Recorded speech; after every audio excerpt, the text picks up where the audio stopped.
This is Husker Sports Network Originals, presented by J-Tech Construction, the official exterior experts of Husker Nation. Husker Sports Network Originals tell iconic stories from Husker history, featuring insights from the players and coaches who lived them. Subscribe to the Husker Sports Network on your favorite podcast service. And now, Nebraska baseball, from grit to glory.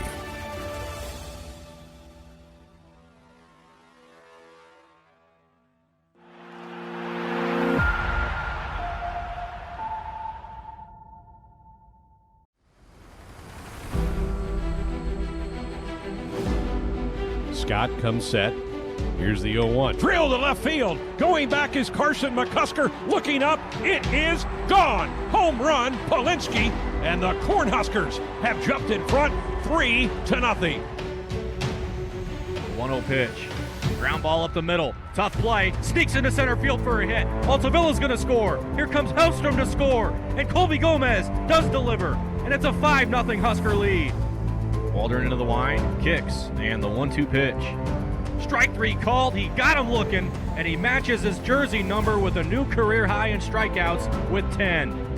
No balls, 2 strikes. Shanneman's pitch. Swing and a miss. Gunner's going to have to throw to first to complete the strikeout, and he does, and Shea Shanneman gets a strikeout of Alex Garcia, leaving 2 big base runners out there for the Cowboys. Gomez comes set. Deep breath, the first pitch. Drill to left field, and it's gone, and we have it. Oklahoma State lead now of 6-5. My goodness. Man, what a difference 15 minutes makes. You got 1 out left, obviously, but for as rocked as OSU was to start this game, times that by 1,000. That's what's happening right now in that first base dugout. Cowboy crowd realizing they need 1 more strike to get to 2-0 in the regional. And a miraculous come from behind night here at the Bricktown. The 2-2 pitch. Strike 3 called. Cowboys win it 6-5. I was in such a fog that I don't even remember the Huskers at bats in the bottom of the ninth because they were the home team that night against Oklahoma State. And when the game ended, we knew that the season was over.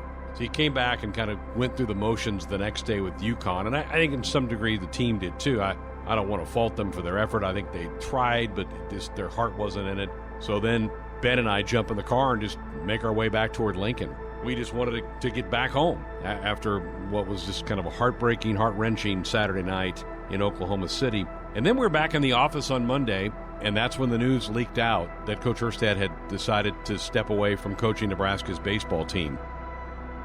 I mean, you just know that at some point it's going to happen. And I guess for me, the biggest thing is just, you start looking at the next wave of recruits and look in their eyes, and I can't be honest with them about being here. And kids are growing up fast. And after about 25 years of grinding as a player and a coach, I'm just ready to take a deep breath and smile again. And it's tough because I really enjoy the kids. I mean, I love Nebraska, obviously, but it's time. The minute Darin made it official, anybody close to the program, your first thought was Will Bolt. He's from there. He understands the culture. He understands the place, and he's ready to become a head coach at this level. So I think we all pointed our attention toward Will Bolt the minute you heard the Darin news. They asked me, what I thought, and I said there's only one phone call you need to make, and that's to Will Bolt.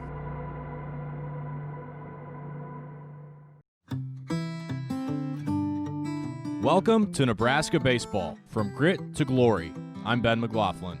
In early June of 2019, the Nebraska baseball program was turned upside down. The head coach of the Huskers, Darin Erstad, surprised his team, fans, and the media alike by announcing that he was stepping down. Nebraska Athletic Director Bill Moose was then tasked of finding his successor. Moose found his man in Will Bolt, who, like Coach Erstad, was a Husker legend. When I was a senior in high school, really going into my senior year, Rob Childress and Dave Van Horn had been recruiting me pretty heavily to Northwestern State in Natchitoches, Louisiana. They were at a lot of our summer ball games. They had a really good relationship with our summer coach, Clay Hill. and they had offered me a scholarship to Northwestern State. I'd gone there on a visit in the fall of my senior year. That was back when that was kind of the recruitment time, was really that summer and then into the fall of your senior year. And I went on a visit to Northwestern State, and I knew I liked the coaching staff. I had a good relationship with them. I went on a visit and I said, I really like you guys, but I'm going to wait till the spring. I really feel like I want to play in the Big 12.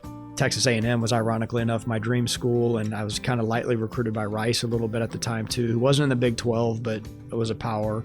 So they said, okay, appreciate it. And 2 months later, Dave gets the job here. And so I get a phone call almost immediately from them once they get this job. And Dave says, hey, Will, you want to play in the Big 12, right? And I said, yep, I do. And so he said, well, I'm at Nebraska now. And I said, Nebraska, the University of Nebraska. Yep, we just got here. I brought Coach Childress with me, and, we're going to get this thing going, and would like to bring you on a visit up here. And literally looking back on it, I said to him, I didn't know the University of Nebraska had a baseball team. And that's, that's just kind of, where my head was at, just a Texas kid. But I knew I loved the coaching staff that had just gotten the job here, and I wanted to come check it out. So I came on a visit and got to meet Coach Osborne on my visit just randomly. And I really had a lot of good feedback from the players, just having been around the new coaching staff for, a few weeks, and just had a good feel for the university, the support staff, and left here going, man, I could see myself going there, even though there was snow in the outfield at the time. So, and then, they stuck with it for another couple of months throughout the season, and, ended up making a commitment during my senior year in the spring. He found success on the field almost immediately. Bolt's former teammate, Jeff Fleisy, attributes that to his pure passion for the game. I'd just say fiery intense, right? He had a desire to win. And when I say fiery intense, not necessarily in your face or that kind of thing, but he just had a really strong work ethic. He had really high confidence in himself and in the team. And again, when I say it, not in a bad way, in a healthy way, had that confidence. And just wanting to go out and win, whether it was anything he could do to help the team, whether it was pushing guys or laying down a bunt or stealing a base or whatever it was, wanted to help the team win. Dan Johnson, another former teammate of Bolt's and currently a student assistant for the Huskers, believes that Bolt's dedication and devotion as a player translates well into his coaching ability. The funny thing is he was intense while we played. It was business once we hit the field. It's a great thing to bring to these boys is teaching them that, once you get between the lines, it's business, and, give them the responsibility to take care of your job on the field as well as off the field. And he does a great job, and I believe that's exactly how he was when we played back then. Once we got between the lines, it didn't matter who was on the other side of the field. They were the enemies until the game was over. Really the foundation was laid the first year in '99, my freshman year when we won the Big 12 tournament. Those seniors were great to us. They were a lot of the guys that hadn't been recruited by the current staff, and they kind of helped lay the foundation for how it was going to go. And then, the 2000 team, I still make an argument that may have been the most talented of the up until the 05 season, I think. Kind of just, again, laying that groundwork that, hey, we're one game away from Omaha. And then the group we had in 01 was very driven. We talked about Omaha every day in practice. We talked about it as a group. We were very, very much aware of what we wanted to do, what our goals were. Topolsky grounds it to second. Bolt, nice play. Harvey picks it. Got him! Baby. Line drive, base hit center field. Bump takes off. He rounds third. The throw from the center fielder, Eamon, is not going to get there. Nebraska beats Texas again. All right! What irony and what justice for Will Bolt. The youngster, the freshman out of Conroe, Texas, sends the Longhorns home for the second day in a row for the Big L. Nobody up in the Husker pen. It's Tom Ott's game now. The 3-1. High in the air towards center. Drifting out is Bolt from short. And the dream, once improbable, it's reality. Nebraska is going to the College World Series.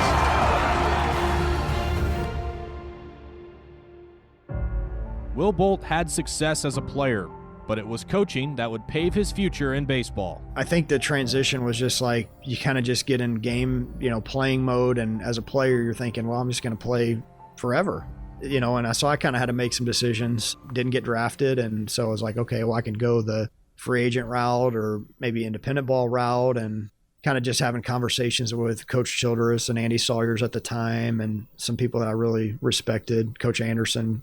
Hey, I think you'd make a good coach if that's something you'd want to do. And I said, I thought about it, but I just wasn't sure if that's. So I think kind of just I had a year in between. I was just finishing my degree in 2003 after my playing career was done, and really just did some soul searching on what I really wanted to make of my career. The 2004 season I was able to, Coach A kind of created a position for me as grad manager.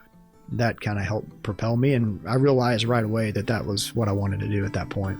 Bolt got his first opportunity as a coach at Texarkana Junior College back in his home state of Texas. You get to Texarkana and you realize this is all on me and my staff. We're the field crew. We drive the vans. We make the scheduling. We set up the meals. We do all of it. So that you really, I think those years I was at Texarkana were probably the biggest growth for me personally and professionally, just being on our own. We bought our first house in Texarkana. I got my first paycheck. So there was a lot of learning going on in those years. And that was looking back on it, that was the best decision I could have ever made, was to go that route. But for Will Bolt, the path was always destined to lead back to Nebraska. Yeah, so Darin gets the job, and I had a missed phone call from a California number on my cell phone. And I was actually in my backyard. We were having a grill out with the Harvell family because they were there coaching with us. And my phone was inside, and I came back in and I saw I had a California number missed phone call. And so I had a voicemail from Darin. And so he said, hey, I got this job at Nebraska, and I want you to come coach with me. I've heard enough things that lead me to believe that this is going to be a great fit. So I ended up coming up here and visiting with him, sitting down and realized that we were very aligned in kind of what our thoughts were about what needed to get done. And so very thankful for him. Again, I was a junior college coach at the time. So him kind of taking that chance on me to essentially put a lot on my plate. Ran the offense, coached third base, coached the infielders, kind of helping Darin on the day-to-day things. And so that was something I'll always be thankful for. I'd never been through the process of finding coaches before. He was the absolute first phone call that I was making. And I actually called him before because he had interviewed for the job and applied for the head job. And I actually offered him the assistant job before he was told that he didn't have the head job. So it's kind of an awkward thing, but absolute no-brainer with him being the shortstop on the team that got Nebraska over the hump and got him to Omaha. And knowing that he had already had different stops as a coach and was the head coach at Texarkana, I was going to do everything in my power to get him here. So I leaned on him a ton, and just for the structure of practices and a lot of drills and some coach speak and just certain things from that standpoint on the offensive side especially, and just how you're going to go about your daily business. I leaned on him a lot, and I couldn't have done it without him. However, Coach Bolt had his eyes set on the SEC, opting to return to the state of Texas in 2014 to take a job on Rob Childress' staff at Texas A&M. It was tough. It was real tough. We were really moving things in the right direction here. Had been to a regional after in 2013. We were basically one game away. We kind of started to chip away, and we were second in the league and second in the tournament, and still not a regional team because we got off to such a tough start. And then in 2014, we were a good team. Felt like we were really moving things in a really good direction. And my love of Nebraska and being here in Lincoln and just working for Darin, it was tough. It was a tough decision. But, again, looking back on it, it was another experience for me to gain knowledge and, again, some things that, man, this is going to work. Maybe this is something that's not going to work. And I got to work with, Rob again and Justin Seeley, who was my college roommate, and we were in each other's weddings. And so it was a tough decision, but it was good, from a standpoint of we had our middle son at that time was really young. And so we were getting closer to family and just having a chance to coach in the SEC. That was a great experience. Husker Sports Network originals are presented by J-Tech Construction, the official exterior experts of Husker Nation. Find out more about this great Husker partner at jtechconst.com. Now back to Nebraska baseball, from grit to glory. Yeah, I mean, I get it. You're going to be the third base coach for Texas A&M in the SEC, closer to your family. You're with some coaches that you have a history with, and I get that. But that doesn't mean I have to like it. It was frustrating knowing that there was bigger and better out there to get to, but that's part of the deal. I learned so much from Will those first few years about, offensively and how to structure an offense or how to structure practice or hitting drills and just terminology and how to explain things to kids. And, so I leaned on him pretty hard, but I was happy for him to be closer to home. I was happy for him to, get that job. But I'm not going to lie to you, the back of my head, he was getting back here. So, it was one of those things that, needed to do. Although Coach Erstad understood Bolt's decision, the move didn't sit right with others, including the voice of the Huskers, Greg Sharp. I was upset with Will Bolt, to be honest with you, when he left for A&M. You felt like Nebraska had something pretty good going with Darin Erstad and Will Bolt and Ted Silva. That you felt like you had the right pieces in place. Will was becoming a very dynamic recruiter. You knew that he had the respect of the guys on the team. Our offense was starting to click. That 2014 season, I think, in my 12 years at Nebraska, was the best team. And so you really felt like, oh, man, this is going to stunt our growth. And I think it did for a couple years with Will leaving. I don't blame Will for wanting that job. I know he and his wife are both from the state of Texas, and it was getting them back closer to family, and they had young children, which would get them close to their grandparents. I understood all that. I didn't like it. But Bolt couldn't stay away from his alma mater forever. When the Big Red fell to Oklahoma State in the regional in 2019, it effectively put an end to the Erstad era, setting the stage for Bolt to return to Nebraska. Soon after the Huskers lost their final game to UConn, Erstad broke the news to his team. It was tough. I had told the staff the night before. That was tough. But saying goodbye to those student athletes was very, very difficult. I never imagined the joy that I would get out of developing those relationships with them, but it's real. And I think that as hard as it was, they understood. And I had a pretty strong feeling in my heart. I wasn't torn, so it just felt right. But going through the whole process, it's not the easiest thing in the world. Darin Erstad's decision to step down was a stunner, taking even those close to the program, like former player Jeff Leisey, by surprise. Shock, like you said. I mean, it was surprising how they lost that game to Oklahoma State. It was unfortunate. You kind of had a bad feeling going into that next day. It's just hard to bounce back and hard to recover from that type of loss. And with Darin stepping down, I'd kind of heard some rumors that might happen, so I guess I wasn't totally surprised. But I think, like anybody, you don't know if that's rumor or if there's any truth to it. So obviously Darin did a great job at Nebraska. He's loved here and always will be. So, I mean, there's definitely some surprise, but from everything, it sounds like it's good for him, it's good for his family, and good for Will with the opportunity he has. Meanwhile, Bolt had just finished up another season as an assistant at Texas A&M. However, it didn't take long for Bolt to hear the news. I got home, I saw the kids and Lauren, my wife, and gave them a hug and said, hey, here we go. Like, season's done, recruiting's getting ready to start. And I sat down and hardly took a deep breath, and my phone started blowing up. And hey, this is what's going on at Nebraska. What do you think? And I'm just hard to even process at that point because our season's over. I'm thinking about recruiting. I'm thinking about exit meetings with our players at A&M, and this totally blindsided me. I had no idea that this was coming. Great day today for the University of Nebraska, and really what a compliment when, as an institution, we can bring one of our own home, as we're doing today with Will Bolt. We got the full package here, a scrapper, a winner, a beautiful family, and he's back with us now, and I'm excited to hear what he has to say. Let's welcome the 24th head baseball coach at the University of Nebraska, Will Bolt. The return to Nebraska was a welcome sight to Will Bolt's former teammates. I thought it was awesome. I was pumped. I mean, you just don't know what an athletic director's thinking and what people are thinking if they go out and try and hire somebody else or do something different. And I have total faith and confidence in Will and the job that they're going to do. He's a tireless worker. And like I said, he knows the recipe and how to get it done here. So it'll be fun to watch him build it.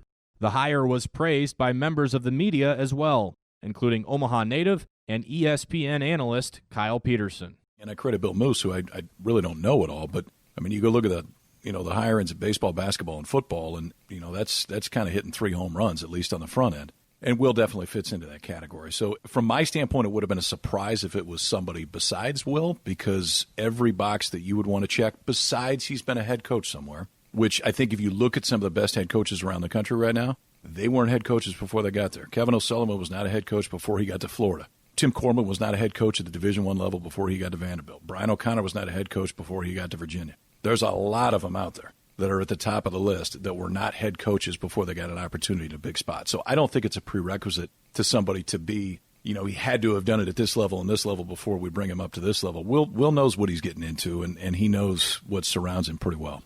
I mean, it's one thing that Will always did is they'd pressure you on the base pass, not necessarily with stolen bases, but take an extra 90 if you can and forcing the defense to make certain plays. I think he gave him a fair amount of freedom, which is a good thing. Freedom a lot of times it works with your personnel. If you've got personnel that's earned freedom, then you give a little bit more.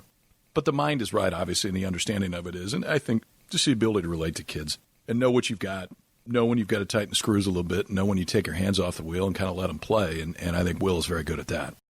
With a solid foundation in place, the future of Nebraska baseball looks bright under Will Bolt. When you have a program that has gotten to Omaha, that should be the standard, and that's where you want to get, and it's achievable. And nobody knows better than the guy that's the head coach now there. I always will be, in my head, just that I never was able to get the team there because that's what you wanted to do, right? But it wasn't by lack of effort, but it didn't happen. But I truly believe that Will can do it, and it's going to be exciting to watch. And one thing about Will is he had a saying I remember way back when is he just would say, winners win. And of course, that's what a winner is, but that's what he does. Everywhere he goes, they win. Whether he's been a player or a coach, just win. And, his attitude he brings every day, his effort that he brings every day, that's what it's all about. And I have no doubt he's going to be successful. To me, it starts with grit and toughness, right? We talked about bringing the lunch pail with us to practice or to games or whatever it was, and we were a tough group. We didn't care that we came into the season unranked and weren't highly recruited and that kind of thing. We were going to outwork you, we were going to outplay you. But you look at those teams and we were extremely well balanced. We had a ton of team speed. I think Coach Boulder, you'll see him recruit speed. They're going to try and steal bases, but still they'll play small ball. They'll lay down bunts, whether it's drag bunts or sack bunts. So they'll play small ball. There's a lot of speed. But we also had guys that hit for average. We had guys in the middle of the order that hit for power. We played good defense. And then last but not least, we pitched really well. We had great pitching staff. So those teams, and it's easy to say, but very complete teams, well-coached teams. I think we did the little things, and we cared about each other. And I think it probably starts with that. We're a very close team. And I know not all teams are that way, but very close, good friendships. And I think when that's the case, you're willing to go that extra mile. You're willing to work a little bit harder and push a little bit harder and do some of the little things for your teammates. I really believe Will and this staff have a chance to keep pushing this program down the tracks. I know they're working their tail off in recruiting. They've got great ties with all the people around the Midwest that understand Nebraska baseball, where it's been, how good it can be, how much fun it can be here. And I was talking to some folks in the Big Ten. I was told that several Big Ten coaches were relieved back in 2014 when Will left because they knew he was making huge headways throughout the upper Midwest in recruiting and that Nebraska was only going to continue to get better with Will here. And they were happy when he left the program. So I think it's fantastic that he's now back, and I am so excited about the future of Husker baseball. I don't think there's any limitations whatsoever. People can use weather, but hey, man, it's cold in Ann Arbor, and they're doing okay, and it's cold in a lot of other places. They got great facilities. They got great history. It's a power athletic department with a fan base that really cares, and I don't think there's really any limitations on the program. I don't think you could look at anything as not being achievable. We have talent on this team. We have guys on this roster that have won a Big Ten championship. We have guys on this roster that have been to multiple regionals. We have a good foundation here. Darin left a great culture. These guys have been expected to work hard. They've tasted winning. So it's not a situation where we've got to start from scratch at all. And so, again, we're just maybe implementing a few things here and there that we feel are important. I can't begin to really put into words how thankful I am for our players and how they've really embraced a lot of the things that we've asked them to do. And just the character and makeup of our team, I'm thrilled with. These guys they're great kids. They want to win. They want to do right. And so I'm excited about the future here, and hopefully the future is now. I'm back here in a place that I love, in a state a fan base that has been nothing but great to my family and me through the years, and a university that I've tried to make proud most of my adult life as a player and, as a coach. And so I don't necessarily look at it in terms of, wow, like this is my program or I'm in this position. I look at it like, hey, I'm back here. I want to help the University of Nebraska baseball be the best we can possibly be, which is all, even as an 18-year-old kid coming out of Conroe High School, that's all I cared about was that, so coming back here, that's kind of the way I feel. I'm surrounded by incredible support. I have fantastic assistant coaches. I have support staff that is great, and an athletic department that is second to none. So it's exciting.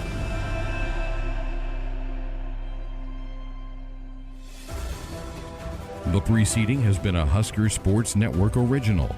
Nebraska Baseball from Grit to Glory was hosted by Ben McLaughlin. Executive producers were Josh Hilkeman and Tim Curran, with assistance from Austin Orman. Sound design by Brett Whitty. Additional audio was provided by Husker Vision. Subscribe to Husker Sports Network podcasts for more great Husker Sports original episodes. Presented by J-Tech Construction.